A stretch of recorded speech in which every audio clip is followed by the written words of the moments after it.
আসসালামু আলাইকুম। আমি এখন ক্যাফে মকা আর্ট দিমো একটা সুন্দর করি। আর আপনারা জানাইব যে মকার আর্টটা কি লেখানো হয়েছে। 8 থেকে 9 গ্রাম বিনস নিলাম, নিয়ে এখন এক্সপ্রেসো শট নিমো। চকলেট সসের সাথে আমি এক্সপ্রেসোটা মিক্স দিমো বালা করি দিয়ে তারপরে বানাইমো। আর আমি প্রথম আপনার ইউটিউবও মাত্রাম যে বয়েস দিয়ে মাত্রাম একটু আনইজি ফিল করলাম। বাট আর্টটা কি লেখানো হয়েছে আপনারা জানাইবা। যে বালা করে দেখলাম যে সসটা কিভাবে মিক্স করা লাগে এক্সপ্রেসোর সাথে। এখন আমার মিক্স করা শেষ পর্যায়ে আসছে।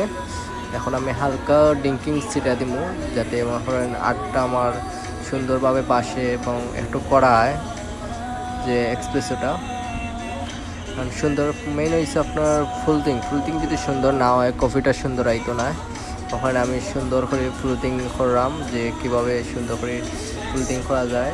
এটা আসলে আপনারা ফ্লুটিং না করলে বুঝতে না, বাট আমি এখন আমার ফ্লুটিং করা শেষ। এখন যদি ফ্লুটিংয়ে আপনার বাবল থাকে, তারপরে বাবলস তাহলে সুন্দর আর্ট আইতো না।